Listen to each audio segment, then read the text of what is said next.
Alhamdulillahi ala ihsanihi wa syukur lahu ala taufiqihi wa imtinani. Asyhadu an la ilaha illallah wahdahu la syarika lah wa asyhadu anna Muhammadan abduhu wa rasuluhu wa da'i ila ridwani. Allahumma salli ala sayyidina Muhammadin abdika wa nabiyyik wa rasulika nabiyil ummi wa sahbihi wa sallam, amma ba'd. Qala Allah ta'ala fi kitabihil karim, a'udzu billahi minasy syaithanir rajim. Faman kana yarju liqa'a rabbih falyamal amalan shalihan wa la yusyrik bi ibadati rabbih ahada. Wa qala ta'ala fi ayatil ukhra, faman kana yuridu harsal akhirah nazid lahu fi harsi wa man kana yuridu harsad dunya nutihi minha wa ma lahu bil akhirati min nasib. Shadaqallahul azim wa shadaqa rasuluhul karim.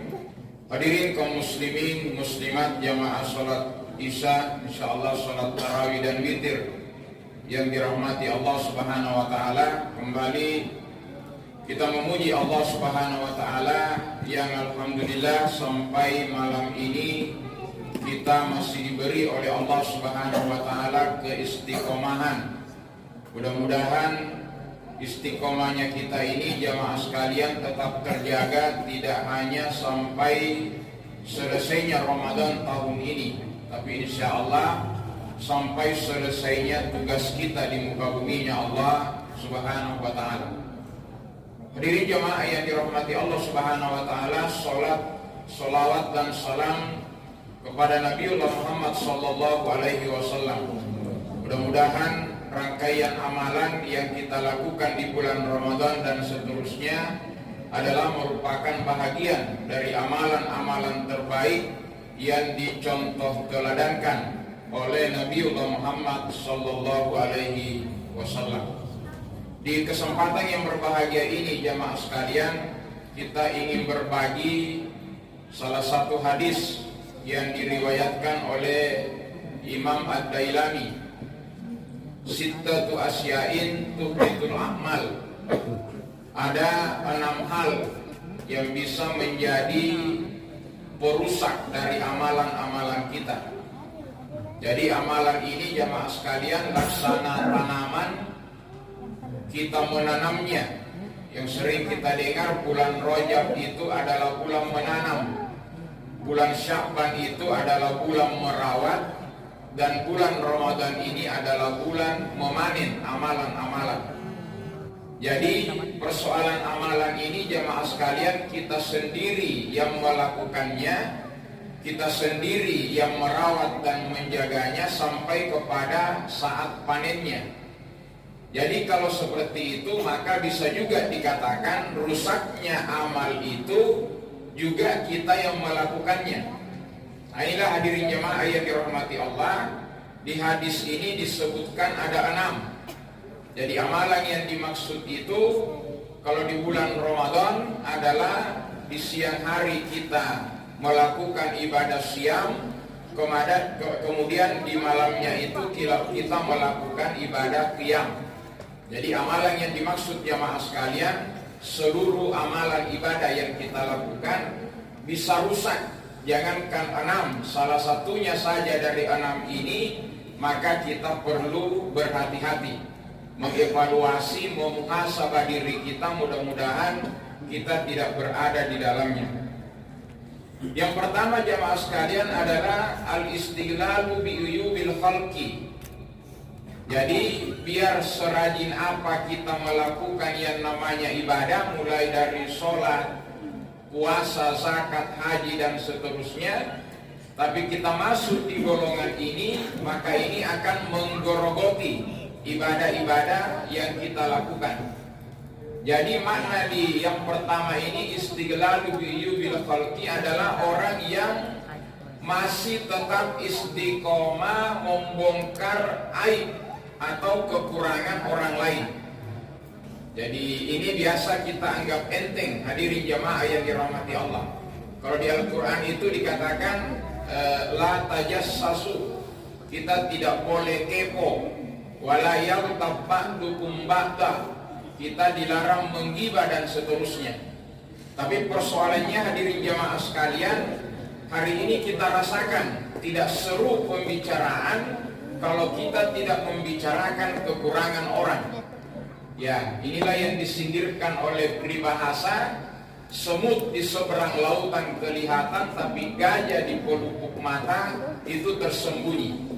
Nah, hadirin jamaah yang dirahmati Allah, untuk terbebas dari hal ini, kita juga tidak terbiasa mengungkap kekurangan orang, dan bagaimana supaya aib kita juga tidak dibongkar oleh Allah Subhanahu wa ta'ala. Salah satunya kata ulama, diperbaiki doa kita Bapak Ibu di saat duduk di antara dua sujud. Rabbighfirli warhamni wajburni. Nah, itu wajburni itu kita meminta kepada Allah supaya ditutup kita punya aib. Karena keseharian kita kan begini gambarannya jamaah sekalian. Ada tetangga kita lah, ya kalau tidak mau menyebut keluarga kita, tetangga kita, itu 9 kebaikannya. Tapi tiba-tiba ketahuan dia melakukan 1 ketidakbaikan. Ini harus dijujur Bapak Ibu. Kira-kira apa yang kita ceritakan dari tetangga kita? Ya, pasti dalam hati kita mengatakan, tidak seru Ustadz kalau bukan kekurangannya yang diceritakan. Padahal sudah 9 kebaikannya. Jadi tak usah lagi ditanya, ada orang yang 9 kejahatannya, hanya 1 kebaikannya. Ya, pasti yang mendahului itu adalah yang 9 itu. Padahal apa kira-kira ruginya kalau orang itu tidak mau ke masjid, siangnya dia berdosa, malamnya dia berdosa, tidak ada hari tanpa berdosa. Tapi di saat kerja bakti di masjid, dia paling duluan datang, dia paling terakhir pulang. Setiap kerja bakti seperti itu. Ini yang saya katakan 9 kejahatannya, 1 kebaikannya. Kita tawar-menawar, pasti kita masih cenderung menyebut yang 9. Percuma gitu rajin ke masjid kerja bakti, nah lihat dosanya. Kan begitu Bapak Ibu. Padahal alangkah indahnya kalau yang disebut itu yang kerja baktinya itu. Luar biasa itu Bapak. Kalau kerja bakti dia paling duluan datang bekerja, tidak berhenti, dia lagi paling terakhir pulang. Maka suatu saat dia dengar itu dan kita hembuskan terus, boleh jadi dia malas ke masjid jamaah sekalian, tapi dia tahu yang ngomong seperti itu adalah pengurus masjid. Maka inilah caranya Allah menggerakkan hatinya. Jadi hadirin jamaah yang dirahmati Allah, 3, dijaga kata ulama kalau kita tidak mau membongkar aibnya orang, atau kalau tidak mau Allah membongkar aib kita. Kalau yang tadi kan berdoa. Yang pertama dibiasakan, jangan ceritakan aibnya orang. Ya, man syataral mu'min syatarallahu yaumal qiyamah. Siapa yang menjaga aib sesamanya orang beriman, maka Allah menjaga aibnya di hari kiamatnya Allah Subhanahu wa ta'ala. Yang kedua, jangan Bapak Ibu terbiasa melakukan dosa diam-diam. Bahasa kasarnya begini, coba bedakan bagaimana kalau kita sholat di masjid banyak yang lihat dengan sholat sendiri di rumah. Jadi tak usah dulu kita bicara dosa, kita bicara kebaikan saja. Kalau masih ada bedanya sholat di masjid yang dilihat orang banyak dengan sholat di rumah yang kita hanya sendirian, ini kita perlu berhati-hati. Kenapa jamaah sekalian? Seakan lain yang menerima. Kita sholat di masjid seakan Tuhannya lain, sholat di rumah juga Tuhannya lain. Nah ini kita perlu berhati-hati, apalagi kalau ada orang yang tampilannya luar biasa kalau orang banyak, tapi begitu dia menyendiri, na'udzubillahi min zalik. Nah ini, jadi kalau tidak mau terungkap kita punya aib, kekurangan, jangan selalu melakukan kemaksiatan dikala sendiri. Kemudian yang terakhir adalah ketiga, jangan kita bangga cerita kita punya dosa. Jangan. Kalau siapa yang berbangga cerita dosanya, nah inilah yang menjadi penyebab akan dibongkar seluruh kekurangannya, aibnya oleh Allah Subhanahu wa ta'ala. Hadirin jamaah yang dirahmati Allah, yang kedua adalah qaswatul qalb. Jadi ibadah yang dilakukan itu adalah makanannya hati. Jadi kalau ada orang yang rajin beribadah tetapi malah mengeras hatinya, fi qulubihim maradun fazadahumullahu marada, kerasnya hati itu jamaah sekalian tidak mau menerima nasihat kebaikan. Jadi jelas-jelas dia butuh dinasehati, tapi begitu mau dimulai justru yang menasehati inilah yang diceramai. Inilah orang-orang, salah satu cirinya orang-orang yang keras hatinya, tidak mau menerima petunjuknya Allah Subhanahu wa Ta'ala. Ini kita perlu berhati-hati jemaah sekalian, karena sekali lagi hakikat ibadah yang kita lakukan itu adalah makanannya hati. Jadi sebaiknya, seyogianya orang-orang yang kencang ibadahnya itu akan lapang dadanya, akan lapang hatinya, jauh dari sifat yang namanya qaswatul qalb. Apa yang bisa menyebabkan ini? Kemaksiatan jemaah sekalian. La sogirin illa istimrar wala kabirin illa istighfar. Tidak ada dosa kecil kalau terus menerus, dan tidak ada dosa besar kalau dia disemprot dengan istighfar. Jadi ini yang menutupi hati. Satu dosa, satu berkat. Demikian seterusnya sampai mengeraslah hati kita, tidak mau lagi tertutup menerima kebaikan-kebaikan. Kemudian yang ketiga jamaah sekalian adalah hubbud dunia. Jadi cinta dunia tidak dilarang Bapak Ibu. Silakan cintai istri, cintai suami, cintai anak, cintai harta, jabatan, pekerjaan dan seterusnya, tidak dilarang. Yang dilarang itu adalah berlebihan, sudah mengalahkan cintanya kepada Allah dan Rasulnya. Padahal kecintaan kepada Allah dan Rasulnya itu mengalahkan kecintaan kita kepada diri kita sendiri. Nah, inilah yang ditakutkan sebagai salah satu virus penyakit akhir zaman. Hingga dalam persoalan ini hadirin jamaah yang dirahmati Allah, yang dipahami dengan didikan bulan Ramadan, yang pertama, bahwasanya kehidupan dunia ini sementara. Ya, tabe. Kalau ditanya jamaah apa? Tabe. Masih adakah jamaah yang usianya 80 tahun? Ya, itu tidak ada. Malah kalau di masjid lain berani berteriak, "Ai disudiam mi Pak Ustaz." Nah, jadi inilah hingga umat Islam itu, kata Rasul, umatnya Rasul 60 sampai 70 tahun. Artinya apa? Hidup di bawah tanah lebih lama daripada hidup di atas tanah. Di atas tanah hanya 60-70 tahun, Rasul sudah 1400 tahun lebih hidupnya di dalam tanah. Maka apalah yang mengakibatkan kita cinta berlebihan pada kehidupan dunia ini yang sifatnya sementara. Jadi satu, harus dipahami kehidupan dunia sementara. Seberat apa cinta kita kalau kita bukan meninggalkan, maka kita ditinggalkan dunia. Yang kedua, semua yang kita lakukan di muka bumi pasti akan ada ganjarannya. Wa hussila ma fis sudur. Jangankan yang besar, yang terbetik dalam hati dan pikiran juga akan dipertanggungjawabkan di hadapannya Allah Subhanahu wa Ta'ala. Yang ketiga, kehidupan dunia ini ya tak usah berlebihan, cukup yang sederhana saja. Karena itu yang dicontohkan oleh Rasul Muhammad Sallallahu Alaihi Wasallam, sampai beliau tidak ada warisan yang sifatnya keduniaan jamaah sekalian. Yang berikutnya adalah qillatul haya. Sudah hilang jamaah sekalian dalam diri ini adalah nilai-nilai malu. Ya, jadi kalau itu sudah hilang, naudzubillahi min dzalik. Jadi kadang ada ditawari, ya kenapa di anak muda tidak pergi ke masjid?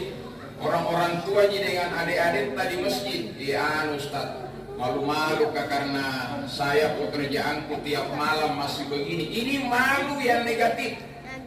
Ya, malu yang negatif. Jadi malu yang diinginkan itu al-haya syubbatul iman.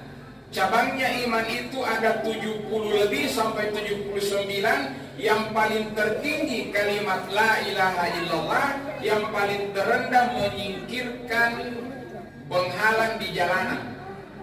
Jadi ini juga Bapak Ibu, itu biasa kalau ada tikus yang inna lillahi wa inna ilaihi rajiun, itu segampang itu kita lempar ke jalanan. Ya, padahal derajat iman yang paling terendah membersihkan jalanan dari apa yang bisa menghalangi orang yang lewat. Dan disebutkan bahwa al-haya syu'batul iman. Jadi kita bisa bayangkan, ada 79 cabangnya iman, hanya 3 yang disebut, yang paling tinggi, yang paling rendah, dan disebutlah yang namanya iman, malu. Jadi makanya antara iman dan sifat malu dia 2 yang 1, tidak bisa terpisah. Hadirin jemaah yang dirahmati Allah. Jadi kalau ini sudah hilang dalam diri seseorang, maka inilah yang akan menggerogoti amalan-amalan ibadah-ibadah yang kita lakukan.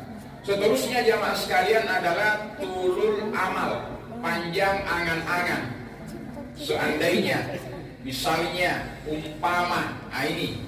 Jadi dihindari seperti ini. Makanya Rasul pernah menggambar segi 4. Sahabat bertanya, gambar apa itu Rasul? Segi 4 itu gambar ajalnya manusia.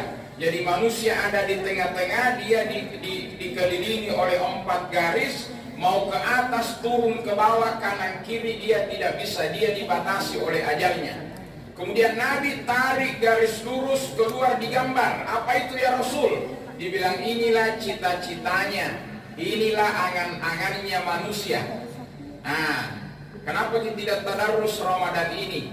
Ndak enak di perasaanku, insya Allah tahun depan serius memang Thomas. Nah, ini yang disebut dengan berangan-angan.